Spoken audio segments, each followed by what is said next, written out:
Pour moi, c'est vraiment un grand plaisir de présenter mon ami et collègue Maurício Marsola, qui est docteur en philosophie par l'Université de São Paulo, au Brésil, et qui est aujourd'hui professeur d'histoire de la philosophie ancienne, antique, dans l'Université fédérale de São Paulo, l'UNIFESP, aussi au Brésil.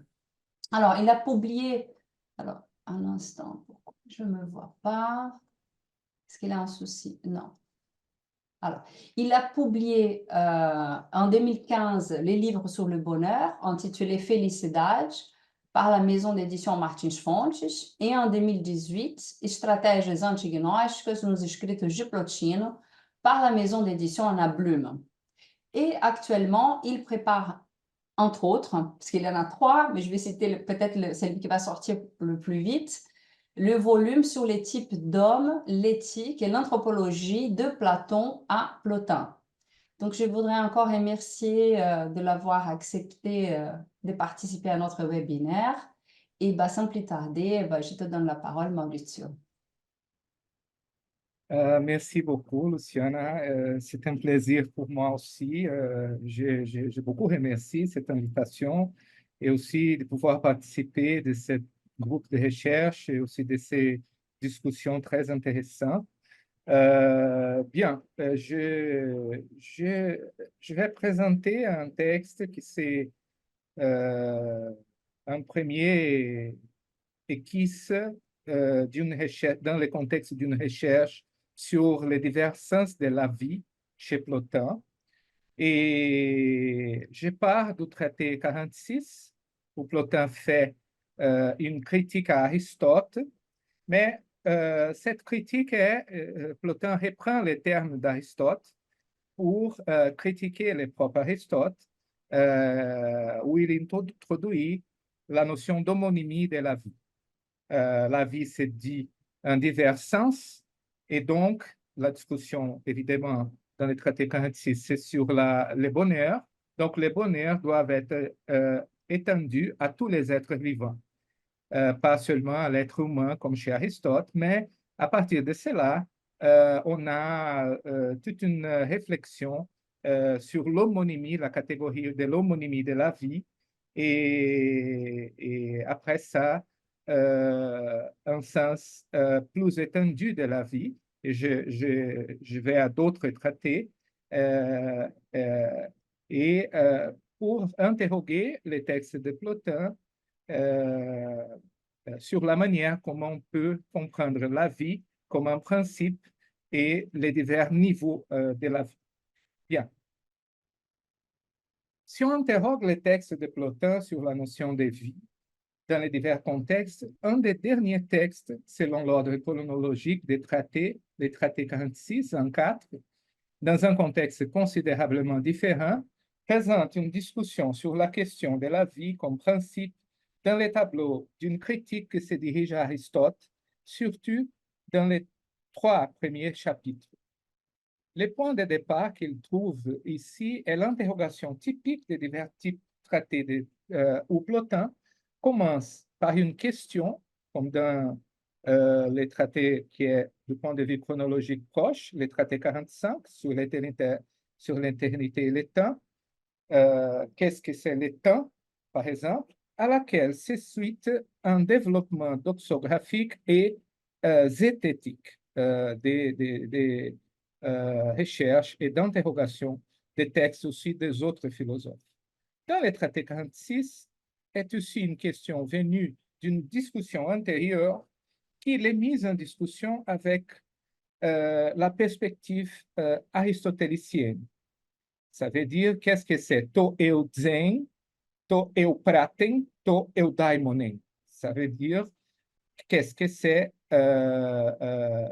bien vivre et qu'est-ce que c'est l'eudaimonia. Cette interrogation ouvre la proposition d'une manière particulière de comprendre les rapports entre la vie et la conception d'eudaimonia et après ça, la conception même plus étendue de la vie. Dans les premiers chapitres du traité 46, l'examen de Plotin sera autour de savoir si le bonheur appartient aux êtres vivants autres que l'homme et ce qui est propre de l'homme, mais d'une manière diverse. Dans le chapitre 1 du traité, nous lisons, c'est le texte 1 de l'exemplier, à supposer que nous identifions la vie bonne et les bonheurs, dirons-nous que les autres vivants aussi n'ont pas? Car si ces vivants peuvent mener leur existence sans rencontrer l'obstacle selon leur nature, qu'est-ce qu'empêche de dire qu'ils jouissent eux aussi d'une vie bonne? Aussi bien on considérera que la vie bonne consiste soit dans le bien-être, soit dans l'accomplissement de la fonction propre.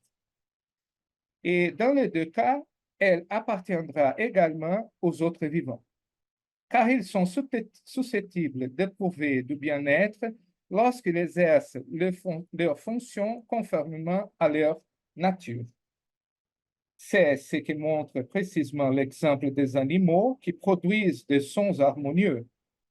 Ils éprouvent du bien-être dans d'autres circonstances, mais particulièrement quand ils exercent leur fonction naturelle, et l'argument de la fonction ici est fondamental, en chantant. Et ils mènent ainsi la vie qui leur convient.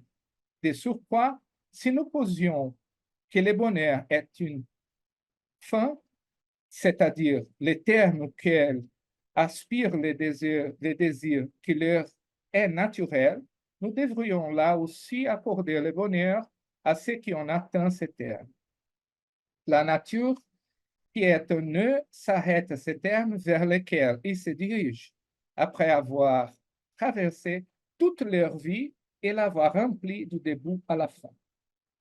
Mais on admet difficilement que le bonheur puisse être abaissé au niveau des autres vivants, car alors on accepterait de l'accorder même aux plus insignifiants d'entre eux et l'on l'attribuerait également aux plantes qui sont elles aussi des vivants et qui ont une vie déployée vers une fin. Si l'on va ainsi, on pourrait d'abord se demander s'il ne paraît pas absurde de soutenir que les autres vivants n'ont pas une vie bonne, tout simplement parce qu'ils semblent insignifiants. Ensuite, rien n'obligerait à attribuer aux plantes ce qu'on attribue à tous les vivants parce que la sensation leur fait défaut. L'exclusion des formes de vie qui n'ont pas la rationalité du concept d'eudaimonia n'est réservée qu'aux êtres humains, fait Plotin diriger sa critique à un schéma qui n'est pas seulement exclusif des êtres qui ont la sensation, comme chez les stoïciens, par exemple, qu'il va faire dans le chapitre 2 de ce traité, mais de tous les êtres vivants, ou soit ceux qui se trouvent chez Aristote.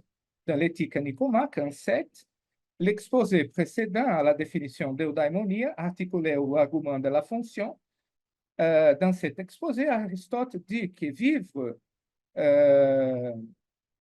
la vie, l'homme a en commun la vie avec les plantes, par exemple, même avec les plantes, avec tous les êtres vivants, avec les animaux, les hommes ont la vie sensitive, mais il y a une différence spécifique qui est la capacité d'activité rationnelle ou une activité qui n'est pas sans raison.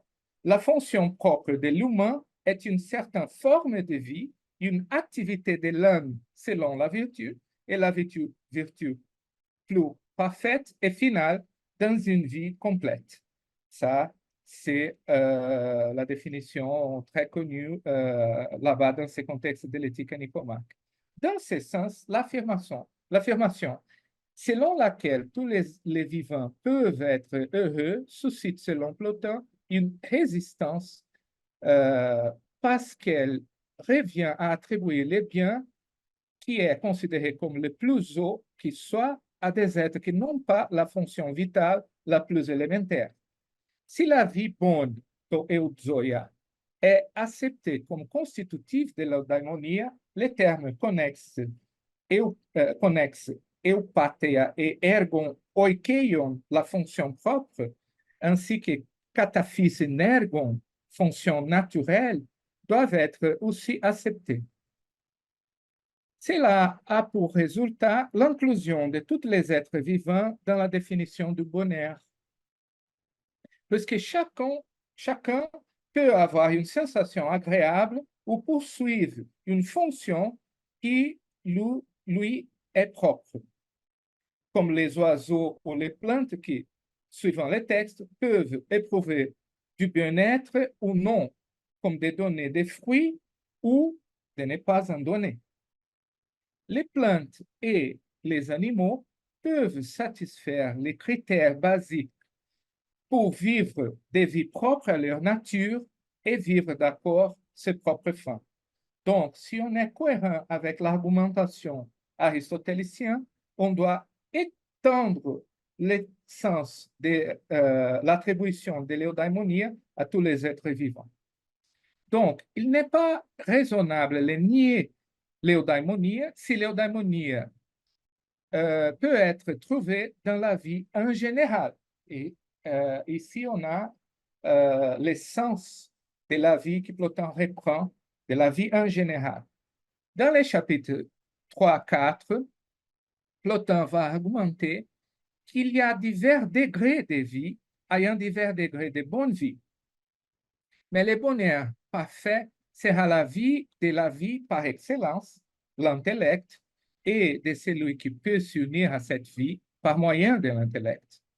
Mais les plantes et les animaux sont capables, en conformité à ses capacités propres, dans les divers degrés de la vie. Donc, dans le chapitre 3, où on trouve cette notion d'homonymie de la vie, après une critique de la restriction du bonheur, et Plotin reprend cette critique, dans un premier moment, il interroge et déjà fait la critique Aristote, mais maintenant, il reprend la critique et est plus incisif dans sa critique.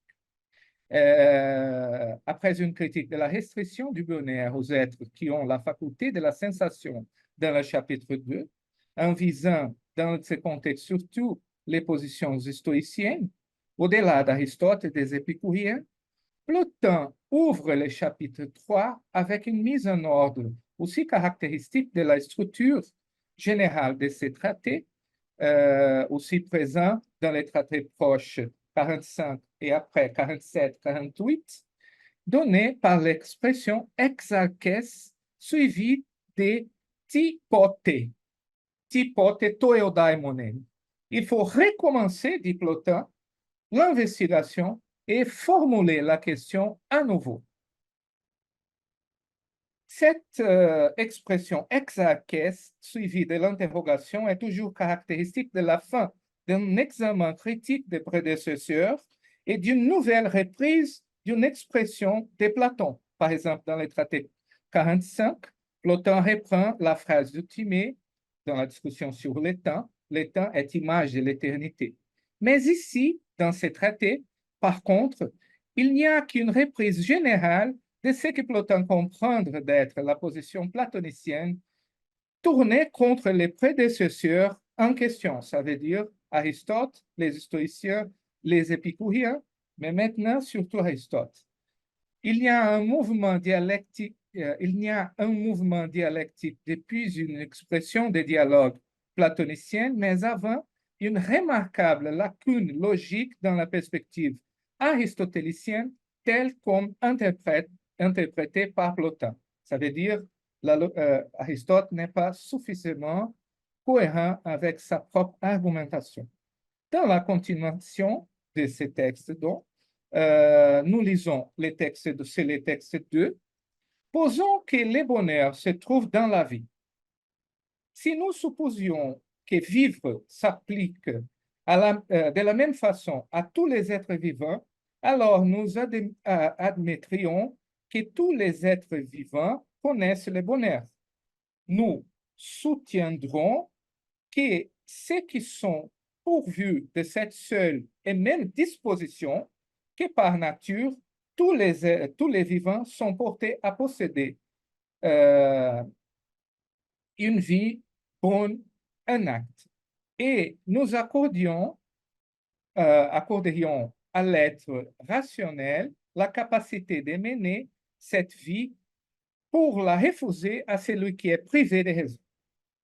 Car la vie est ce qui est commun à tous les vivants et ce qui peut recevoir la même disposition au bonheur, s'il est vrai que c'est dans n'importe quelle vie que se trouve le bonheur. Donc, pour nous, ceux qui disent que le bonheur réside dans la vie rationnelle ne se rendent pas compte que, ça veut dire les aristotéliciens et les propres Aristote, ne se rendent pas compte que, parce qu'ils ne les placent pas dans la vie qui est commune à tous les êtres, ils ne possèdent plus dans la vie. Que la faculté rationnelle en laquelle consiste le bonheur soit une qualité, voilà ce qu'il serait contraire de dire. Mais le substrat est pour eux la vie rationnelle, car c'est en ce tout que consiste le bonheur. Par conséquent, c'est une autre espèce de vie qui consiste le bonheur. Donc, l'eudaimonie est située par Plotin dans le plan général de la vie, pris comme un concept équivoque, homonyme. Il y a des significations diverses quand on dit la vie des plantes, des animaux ou de l'être humain. Malgré étant des êtres vivants, dans des niveaux distincts au moins élevés de l'être, les plantes et les animaux sont capables de vivre bien ou non et de réaliser ses respectives capacités de bonne vie. Selon ce niveau de réalisation, dans chaque lieu spécifique de l'ordre de la physis. Si, pour l'être humain, vivre bien est la vie complète, conduite dans les niveaux noétiques, les plantes et les animaux sont capables d'avoir une image de ces plans supérieurs qui est le niveau de la vie parfaite, où se trouve l'essence plein de la vie, parce qu'elle est la fond de la vie dans la multiplicité mouvante de l'être vivant. En prenant l'eudaimonie comme vie, Plotin comprend que tous les êtres vivants ont la capacité de vivre bien. Mais vie a un sens homonyme ou équivoque. On dit la vie dans divers sens. Pour la cause, toinin tes zoes, les gomenes, dit le texte de Plotin. Après, Plotin reprend cette expression. Et non tous les êtres ont déjà la capacité de la recevoir de la même manière.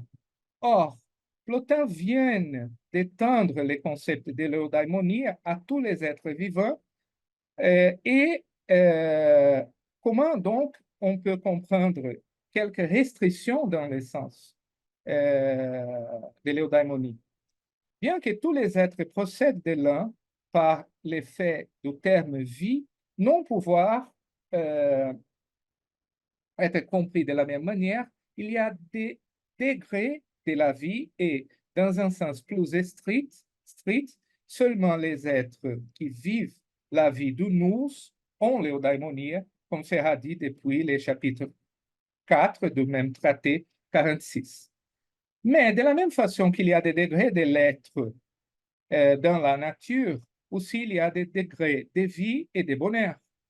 Donc, vivre et bien peuvent être compris de mode synonyme selon sa capacité spécifique ou la capacité spécifique de chaque être vivant.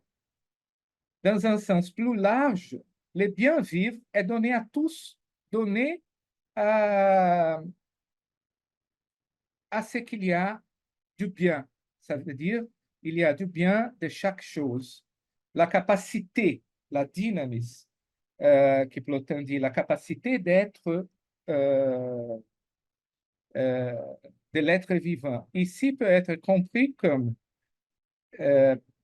l'actualisation propre de l'être, la réalisation de sa fonction propre et ce qui dispose chaque être à la conversion vers son principe.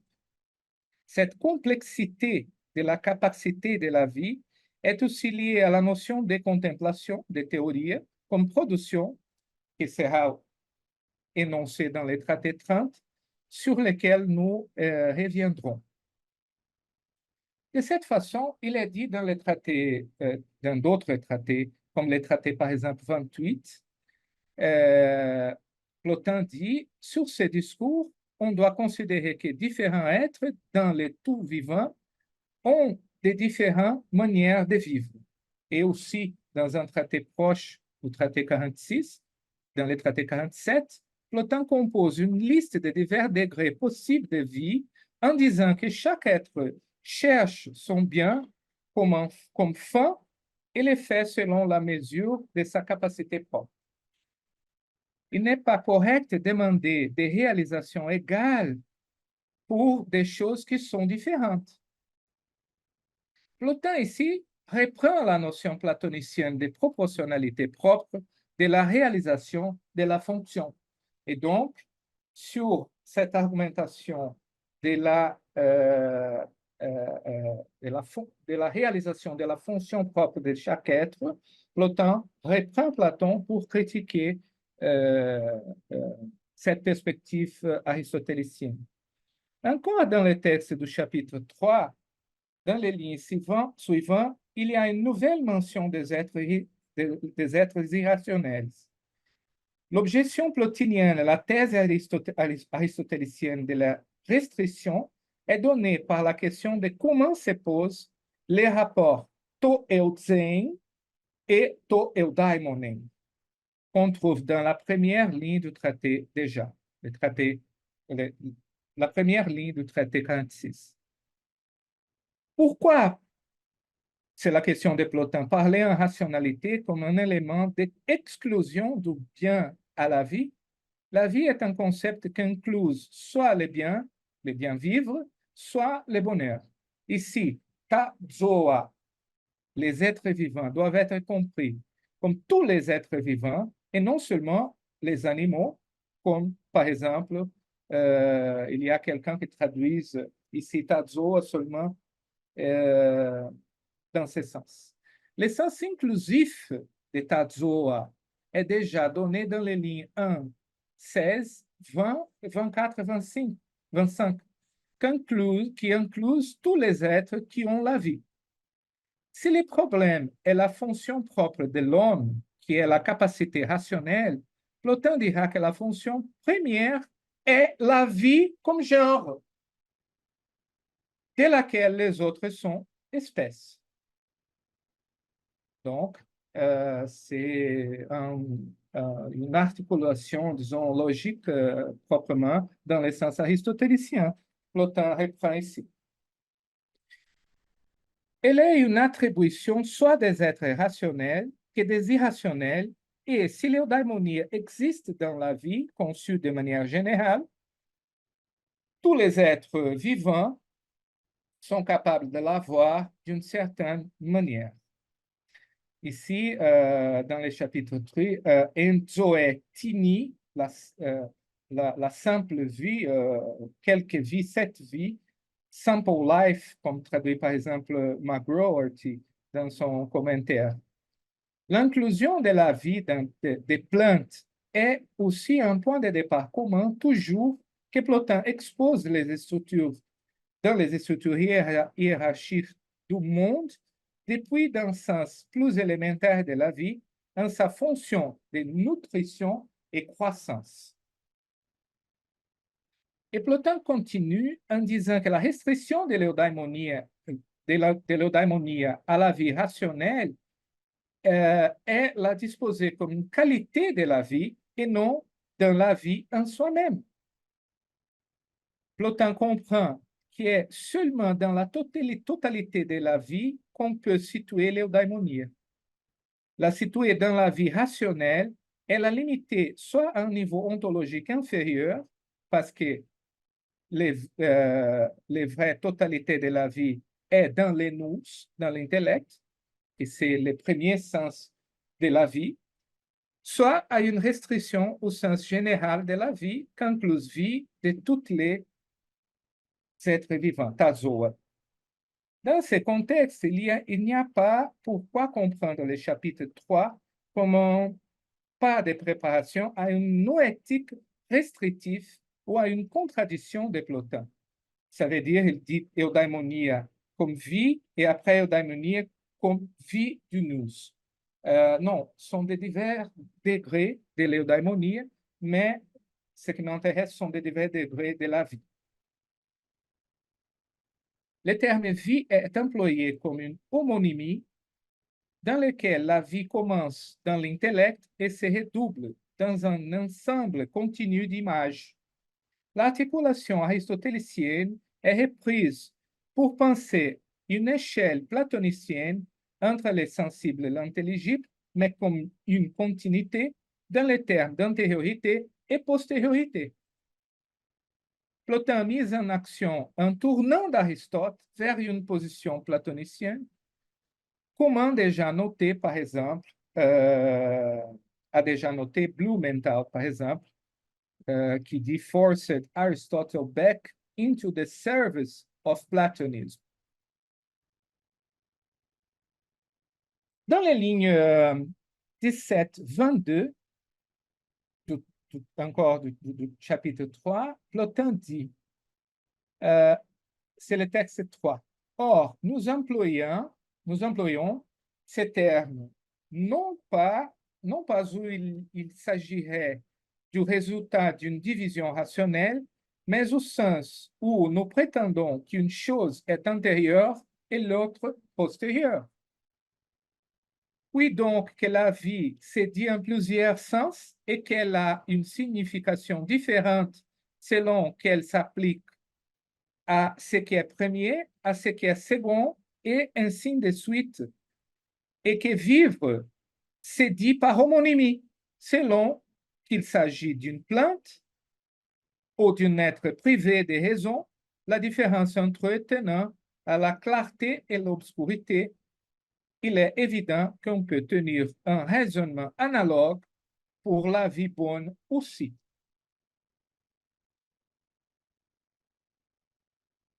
La multiplicité des sens de la vie est reprise d'un texte même d'Aristote, le De Anima, 413, où il est dit que la vie a divers sens. C'est un texte pareil, très connu, texte de Métaphysica Drama, où il est dit que l'être a divers sens. Pour Plotin, aussi comme pour Aristote, tout ce qui a l'âme peut être appelé d'être vivant. Les plantes sont vivantes, selon les De Anima, parce qu'elles ont la faculté de la nutrition, bien que la ligne de division qui les déjoint des animaux soit la sensation. Mais par contre, Plotin part du niveau plus élevé de la vie dans ce sens, dans le sens d'avoir une âme. Où il y a la vie, et même pour les plantes comme les êtres vivants, il y a aussi la possibilité de réalisation de la respective vie bonne. Les êtres vivants plus infimes sont heureux, bien qu'ils manquent la faculté de la sensation et de la raison, comme déjà est dit dans les principes du chapitre 1 de notre traité. Dans ce contexte, Plotin reprend cet autre point de départ qui peut être pris en trois directions. 1. La critique de la perspective aristotélicienne comme une contradiction avec les principes assumés par rapport au argument de la fonction, ça veut dire du propre Aristote. 2. L'usage des termes vie et bien dans un premier moment comme homonymie aussi dans les tableaux de la continuité de la vie dans son écoulement du plan noétique au plan sensible. Et 3. Dans ce sens, à la mesure en que seulement une surabondance de vie, tel comme elle est dit dans les lignes 24 du chapitre 3 encore établit l'eudaimonia, comprendre la vie rationnelle comme la seule vie de signification, la seule voie de signification du bonheur, conduit à une restriction Ça veut dire de prendre l'eudaimonie comme une faculté, une espèce de la vie, et non comme la totalité de la vie même. Plotin, donc, continue encore, il est dit dans le texte 4, et si une chose est image de l'autre, il est évident que la vie bonne de la première est à son tour l'image de celle de la seconde. Or, si la vie bonne appartient à celui qui possède la vie dans sa plénitude, nous comprenons l'être auquel rien de la vie ne manque, alors le bonheur ne saurait appartenir qu'à celui qui vit dans la plénitude, car il possède l'excellence, s'il est vrai que dans les êtres, l'excellence véritable se trouve dans la vie et qu'elle est la vie parfaite. Kai heteleos zoe. Depuis ces lignes, on passe à un nouveau type d'argumentation qu'on trouve souvent chez Plotin. Les rapports image-modèle, la plénitude d'un plan de réalité, dans ces cas, la vie, et on passe de l'argumentation avec Aristote contre Aristote, et en reprenant l'argumentation platonicienne. Ça veut dire les rapports image-modèle, et il nous paraît qu'ils doivent être pris pas seulement dans le sens du rapport de l'inférieur et de le supérieur, mais il y a une nuance dans l'usage de la notion d'image dans la mesure que sa application au sens positif du flux de la vie est repris depuis le flux de la procession, depuis l'intellect. C'est justement ce flux procédant de la lumière intelligible dans la surabondance de la vie. Le terme agan, utilisé pour décrire la plénitude, est employé ici 2 fois. Ce terme fait indication d'une nuance de degré et non d'excès, comme Rader, suivi par Magroth, ont noté. De toute façon, il est un terme qui se réfère à l'intellect parce que hyperpeleres est employé par rapport à l'homme. Il nous soit permis d'insister sur le sens de zoa et zoé ici, et maintenant revenir au contexte proche de ce traité 46, où nous trouvons des réflexions et expositions explicites de Plotin sur les processus constitutifs de la nature, mais surtout où nous retrouvons ce sens spécifique de la vie. Rappelons qu'il y a au moins 4 sens de la vie dans ce traité. La vie en sa connexion avec le corps, dans le plan de la psyché, en connexion avec nous, noesis, noeta et onta, ousia et aion, en connexion avec to agaton et to eudaimonia, et l'eudaimonia, to eudaimonen, comme ce qui donne la vie, mais jamais à la zoé, parce qu'elle est au-delà de l'acte, de la vie, de l'être, du nous et de l'essence. Le niveau au-delà de la possession, que c'est le niveau de l'homme. Mais dans le sens productif et étendu, tel comme apparaît dans quelques traités, qui sont en particulier du contexte antignostique, mais qui ont beaucoup à dire sur ce type d'argumentation de Plotin. Donc, je reprends le commencement du traité 30, qui a été déjà discuté ici. Je vais citer quelques textes proches et même le même texte qui a été cité par M. Mathéus. Le traité 30 s'ouvre d'une manière très connue des chercheurs de textes de Plotin et provocante. Il dit, amusions-nous avant que de nous remettre à parler sérieusement, à dire que tous les êtres désirent contempler et visent à cette fin les êtres raisonnables comme les bêtes, et même les plantes et la terre qui les engendrent. Ça, c'est ce que je veux remarquer. C'est le même type d'extension, hein, des dimensions, disons, de la notion de la vie. Et que tout y parvient autant que leur permet leur nature, mais que certains contemplent et parviennent à la fin qui est la leur d'une manière et d'autres d'une autre manière, certains véritablement et d'autres en ne recevant qu'une imitation, une image de cette fin. Pourrait-on supporter pareil paradoxe? Si ce qui vise chaque être doit consister dans une bien suffisant par soi, cette plénitude n'est pas comme le veut la tradition, que le bonheur, comme la réalisation d'une vie réglée selon la prudence, bien que ce soit avec les compléments nécessaires à la vie, les plaisirs, un peu de richesse, la santé, mais au contraire, dans la contemplation et dans la vie même. La contemplation n'est pas l'activité supérieure de l'homme, la théorie, dans le sens que les penseurs antérieurs à Plotin ont déjà classifié comme cette activité intellectuelle par excellence, propre de l'homme, mais Plotin va l'étendre jusqu'à les plantes. Et c'est à cause de ça que je vois les parallèles avec les textes de 46. Cette extension devient possible dans le cadre d'une procession qui déborde l'homme et délègue l'homme jusqu'à la matière.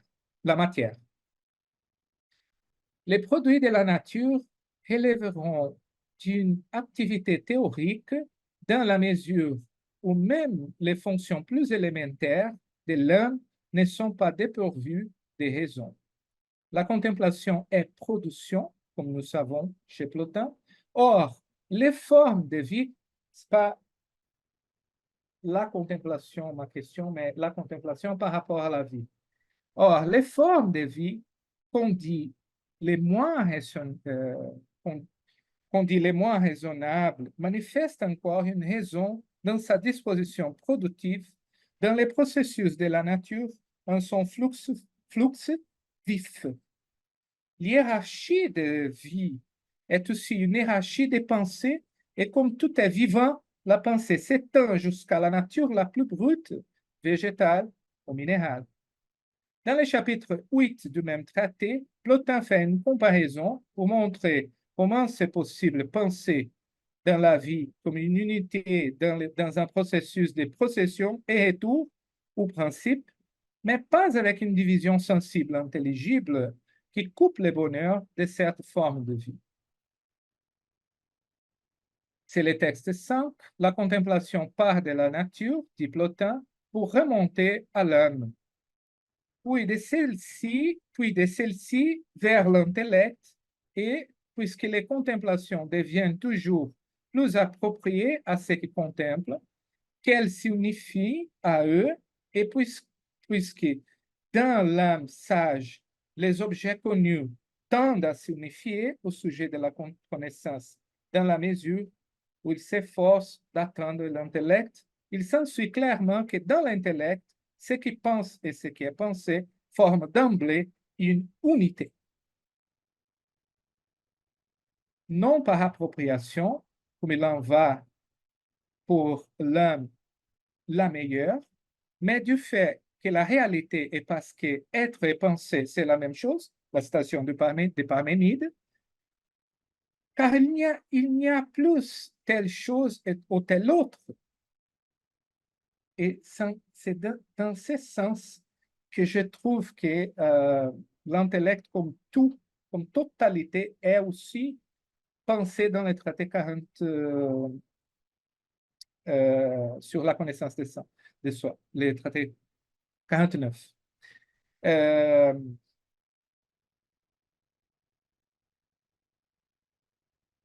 car il n'y a plus telle chose ou telle autre. Dans les cas contraires, il n'aurait encore quelque chose d'autre qu'il ne serait plus telle chose ou telle autre. Il faut donc qu'il existe une réalité en laquelle ces deux choses n'en forment réellement qu'une. Et c'est la contemplation vivante et non pas un objet de contemplation comme il y en a autre chose. Car ce qui se trouve en autre chose est vivant du fait de cette autre chose. Et il n'est pas un vivant en soi.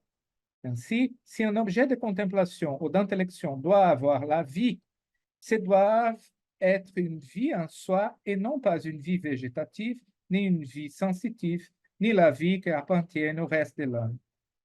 Ces autres vies sont certes, d'une certaine manière, des intellections, mais l'une est une intellection végétative, l'autre une intellection sensitive et la dernière une intellection psychique. Mais alors, comment sont-elles des intellections? Elles le sont parce qu'elles sont des raisons et toute vie est une intellection, passa, zoé, non existis. Mais une est plus obscure que l'autre, exactement comme l'est la vie. Mais cette vie présente plus clarté. Elle est la première vie, elle est l'intellect premier et un. Évidemment, Plotin remarque ici la question de l'intellect, mais je voudrais illuminer la question de la vie comme la vie intellective et la profusion de la vie dans ces passages-là. De la même façon que ce qui pense et qui est pensé sont forment une unité dans l'intellect, et la citation de l'expression de Parménide, le même est l'être et les pensées, et la pensée est un lien commun chez Plotin dans le développement noétique pour remarquer l'unité de l'intellect avec les idées fortes. De la même façon, dans un degré différent, est la nature dans sa production continue. Elle a une raison intérieure qui permet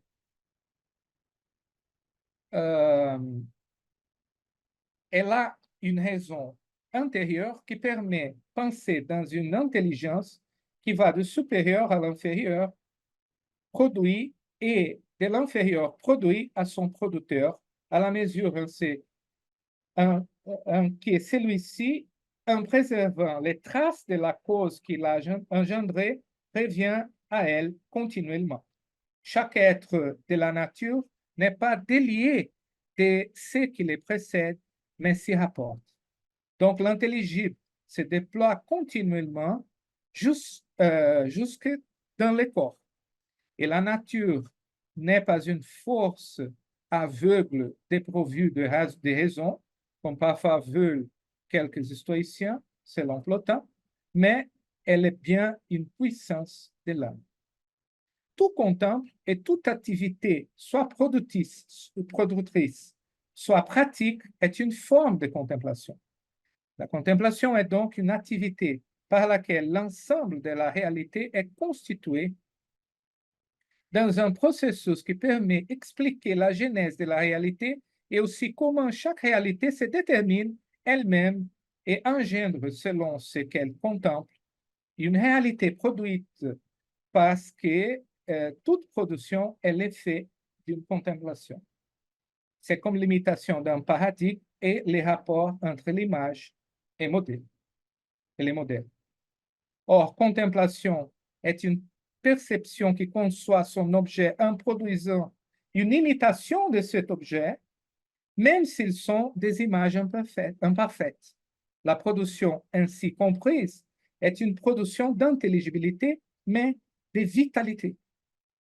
De cette façon, il y a une production successive de réalités vives qui s'interrompt lorsque le produit ultime de l'âme cosmique ne peut plus à son tour contempler ce dont il est issu, mais encore de leur remonter dont la contemplation est bien les propres moteurs, les mouvants. La connue prosopopée de la nature, je vais citer ce texte après 1 million de citations de ce texte-là, mais je pense qu'il vaut la peine les reprendre dans cette perspective.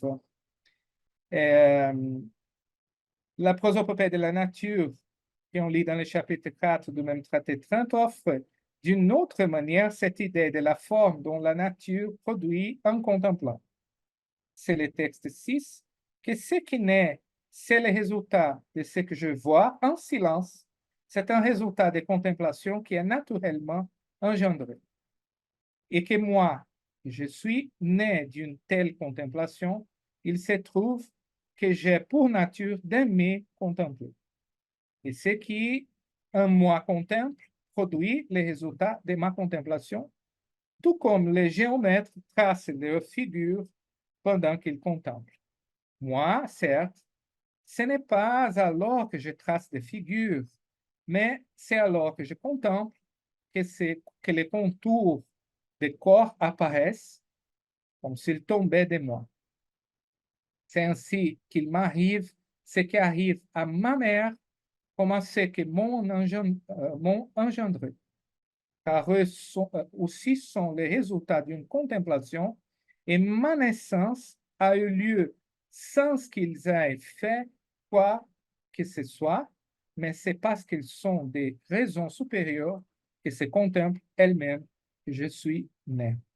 Le verbe ici de la génération est très important parce que c'est toujours le verbe aussi de la production de la vie, et je veux illuminer ici, appeler l'attention pour la production de la vie et non dans cette autre perspective. Le texte, on peut lire ce texte en diverses perspectives, et je vais seulement appeler l'attention pour la production de la vie. La continuité de la réalité implique que la théorie ne soit pas autre que ce qui a connu la contemplation. Ce n'est pas par accident que la nature providentielle ordonne le monde. Il y a une ordre qui imite l'intelligible, et l'ultime puissance productive, les sensibles, se trouve rassemblée à la nature intelligible.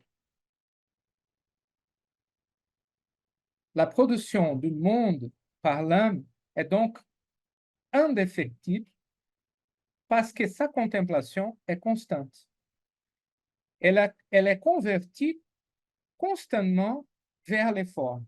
De cette façon, dans les divers groupes de critiques posés par Plotin dans le traité 33 contre les gnostiques, il est dit que l'âme ne s'incline pas pour être la cause productrice du monde, et que, de cette façon, s'oublie des réalités de là-bas. Elle produit le monde comme une image non oubliée de l'intelligible. Non comme une erreur démiurgique ou comme un oubli venu de la chute de l'homme qui ne peut plus contempler l'intelligible, comme dans la cosmogonie gnostique. Le vocabulaire de la lumière et de la vie dans ce contexte contraste avec les conceptions gnostiques du cosmos comme ténèbres, erreur, chute, faute, etc.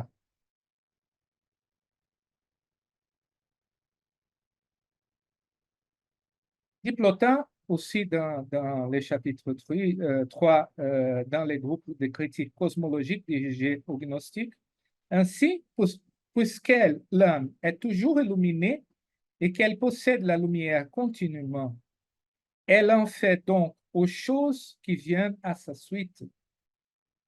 Celles-ci sont toujours maintenues et fortifiées par cette lumière, et elles profitent de la vie autant qu'elles le peuvent. C'est comme si un feu se trouvait au milieu d'une place et que ceux qui le peuvent s'y réchauffent.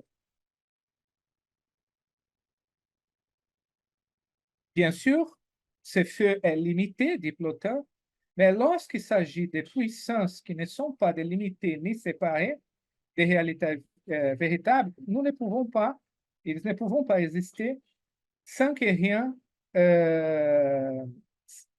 participe d'elle. É nécessaire donc que chaque chose donne aussi ce qui lui appartient à un autre. Sinon, les biens ne sera pas les biens, ou l'intellect ne sera pas l'intellect, ou l'âme ne sera pas ce qu'elle est en s'unissant à la vie première, et ne vit également une vie seconde qui existe aussi longtemps que la vie première. En contraste avec la conception gnostique donc des limites et de l'obscurité qui divise et coupe le cosmos du pléroma, Plotin défend la thèse de la continuité entre le cosmos intelligible et le sensible. Ici, il y a la célèbre différence entre Horus et Métron, ayant l'âme comme médiatrice de l'intelligible et du sensible. Chaque être a sa portion de vie selon sa capacité. Et donc, c'est ça l'articulation de l'homonymie de la vie. Déjà, disons, une articulation profondément métaphysique, enracinée dans la métaphysique de Plotin, qui fait Plotin diriger sa critique à Aristote, mais aussi comprendre la vie dans ce sens, d'un principe, et sur lequel on doit penser selon la logique de l'homonymie. Donc, tous les êtres sont beaux et heureux dans ce sens parce que le bonheur n'est pas sensation ou intelligence, mais acte de vivre en soi-même. De la même façon que la vie s'est dit en divers sens, donc, tous les êtres vifs sont capables de vivre bien dans le double sens de l'homonymie de la vie et du rapport entre l'image et le modèle. Et ici, il faut revoir la conception générale d'image, tout simplement prise comme un niveau inférieur par rapport au paradigme. L'image a le caractère de rapport spécifique depuis la notion de profusion de la vie, telle comme nous avons remarqué avant. On peut aussi remarquer qu'il n'y a pas les horus, la division gnostique, et divise les dimensions de la réalité, limite la vie dans le sens plein. Il est dans ce sens qu'on pense dans un sens fort de la vie. La critique logique dirigée à Aristote peut être prise depuis un arrière-plan métaphysique divers. De cette façon, il est possible d'aller non seulement de la vie au bonheur, mais du bonheur à la vie. Comme remarque Plotin à ses interlocuteurs gnostiques, déjà remarqués, qui ont un visage négatif du monde, qui ne sait pas considérer le monde sensible et pourquoi n'a pas contemplé l'intelligible et n'a pas contemplé la vie même dans ses sens plus étendus. C'est ça le texte que je propose à la discussion. Merci. Merci. Encore une fois, Luciana, Georges et tous.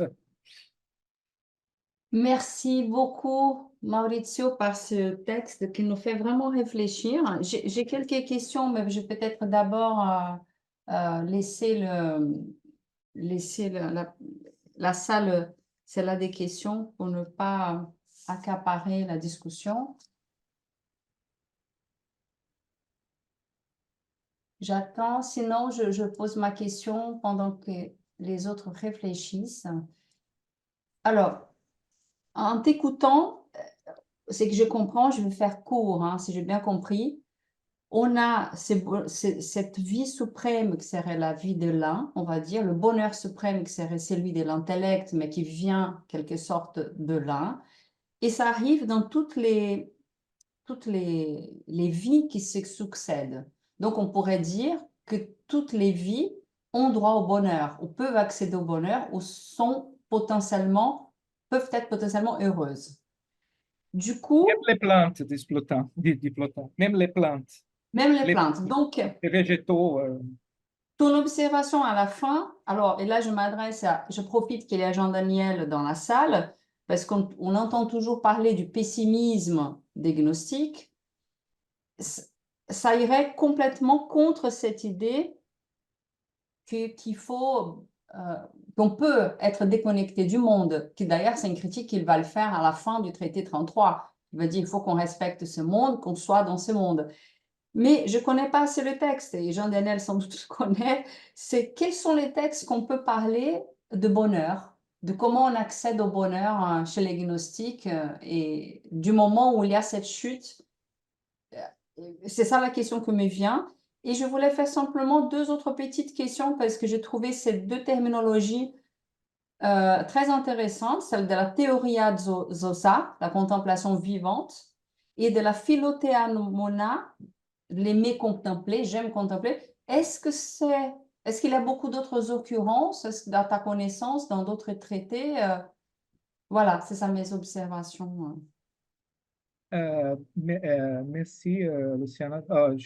Dans la deuxième question, sur la deuxième question, je suis en train de rechercher exactement ça, Ah, cette expression. Ça va. Maintenant, je regarde les expressions grecques mhm. utilisées par Plotin, même si, comme tu sais, Plotin c'est plein de néologismes, de nouveaux, des types de Oui, combinaisons d'expressions qui ne sont pas communs, mais ne sont pas courants. Non?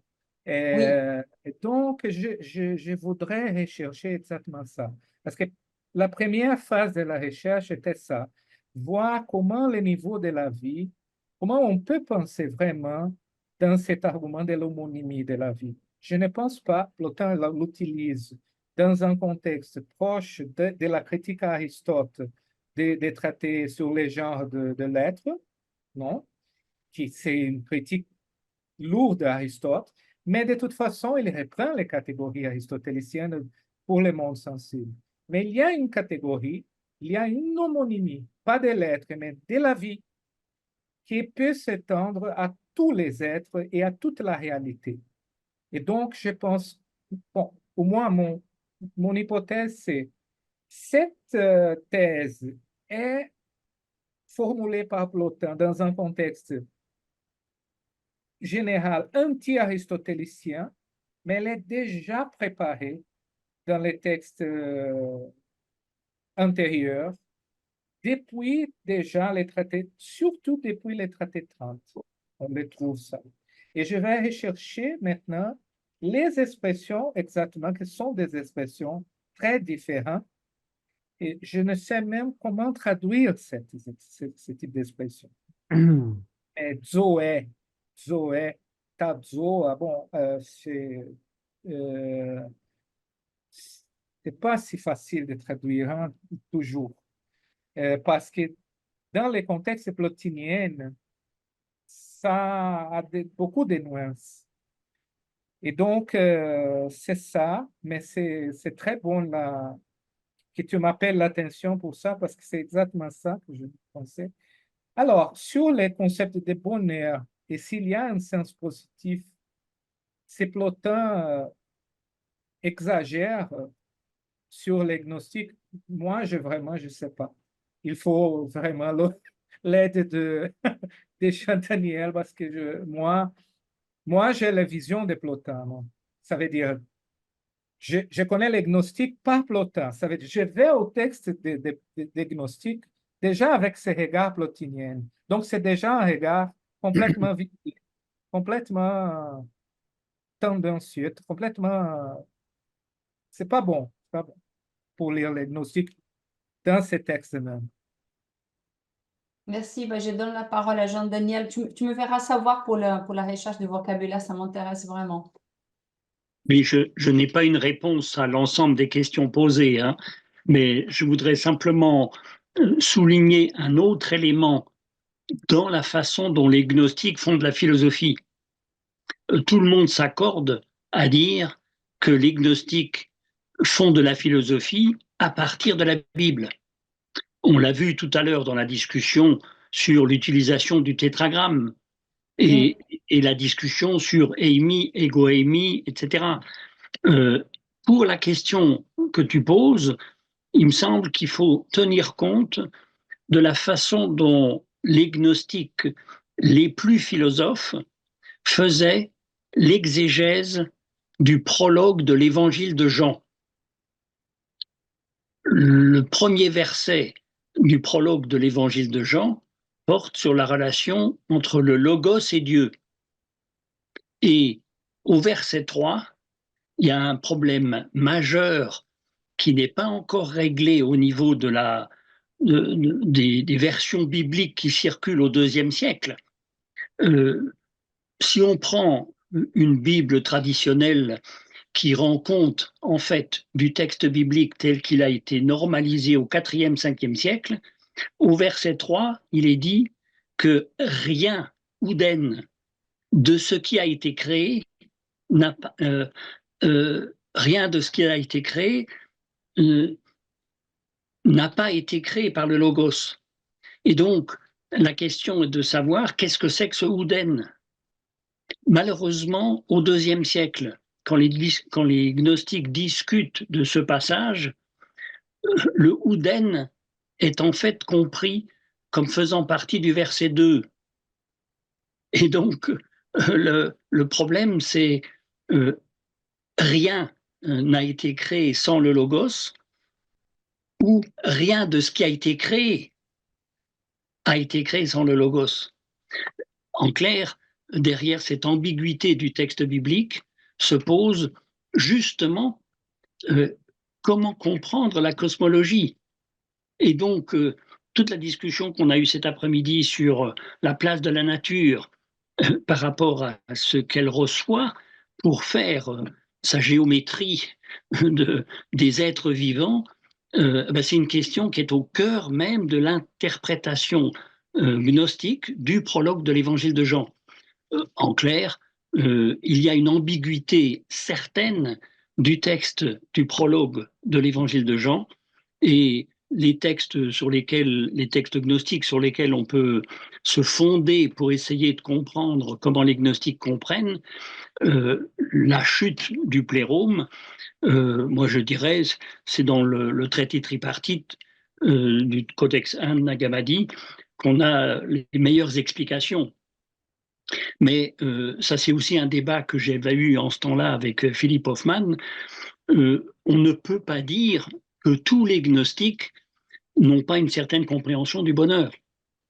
Et donc, la vision pessimiste que l'on tire de la cosmologie gnostique, c'est une vision qu'on trouve chez les hérésiologues chrétiens, Irénée et les successeurs, mais aussi Plotin, comme Mauricio vient de nous le dire.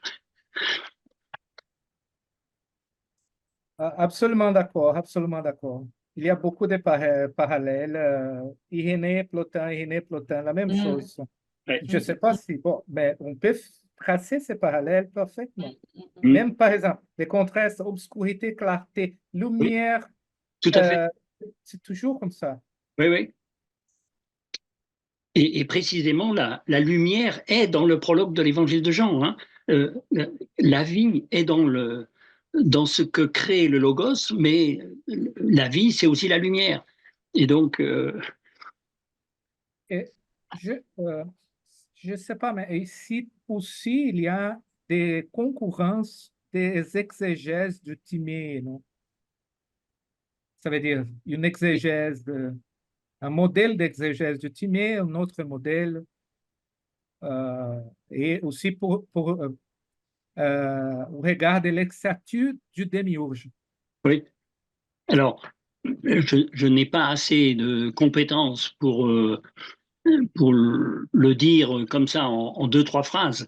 J'ai plus l'habitude de fréquenter des gnostiques valentiniens, mais si on regarde certains textes dits sétiens, dont John Turner avait surtout commenté les textes, il me semble qu'on pourrait quand même bien voir qu'il y a peut-être pas tout à fait la même interprétation du Timée chez les valentiniens et chez les sétiens. et que peut-être la vision plus pessimiste qu'on tire des gnostiques est plutôt du côté des Sétiens que des Valentiniens. Mais bon, il faudrait discuter dans le texte. Oui. Oui, par exemple, les Austriens est un texte très pessimiste, non? Tout à fait, tout à fait. Et le texte valentinien dont tu penses que ce serait plus optimiste, selon toi, ce serait lesquels? Disons, je pense principalement au traité tripartite qui est le plus théorique sur l'ensemble du parcours qui permet aux gnostiques de partir de son examen personnel pour arriver jusqu'à la contemplation. Oui. Mais si on prend un autre texte valentinien comme le traité sur la résurrection, la question du Codex 1 aussi, c'est un traité qui se pose la question finalement, qu'est-ce que veut dire résurrection et est-ce qu'on peut parler d'une résurrection de la chair? Certains textes chrétiens. Et comme finalement on le dira dans les confessions de foi chrétiennes du 4e, 5e, 6e siècle. Donc c'est quelque chose avec le traité sur la résurrection qui manifeste en tout cas une tendance différente du traité austrien évoqué tout à l'heure ou des traités plus pessimistes. Quoi.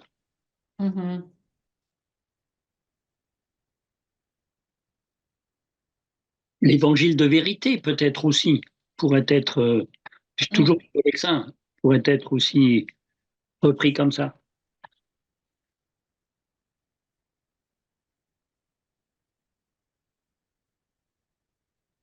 Moi, je dirais, pour simplifier, tous ces textes gnostiques, mais surtout les textes valentiniens, le disent explicitement, la démarche gnostique est une anagoguée.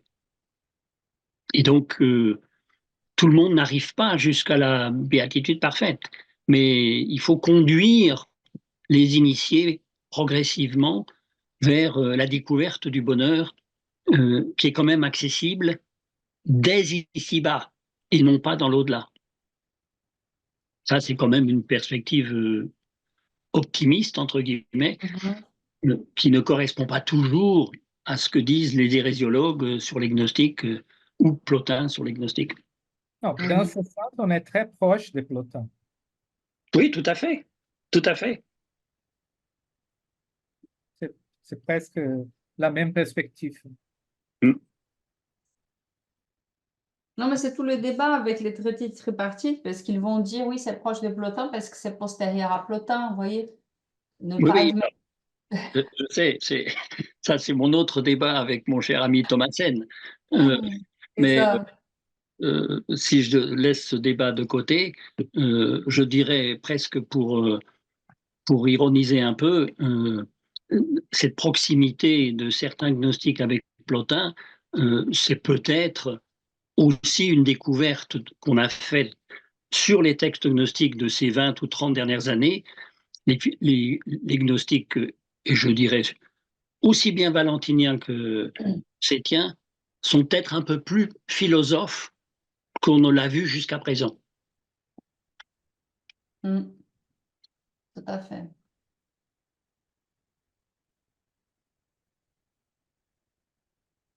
Est-ce qu'on a d'autres questions dans la salle? D'autres observations? Je vois que Salman et Sarah sont arrivés. Bienvenue. Peut-être qu'on va donc remercier encore une fois Maurizio pour cette présentation très riche qui nous fait réfléchir. Et je veux peut-être qu'on s'arrête peut-être 2 minutes, maybe 2 minutes, just before to give George the possibility to present our next speakers. Absolutely. I see that Sarah and Salman is here, and we just make a quick break and we come back in 2 minutes. Absolutely. Thank you very much. Thank you.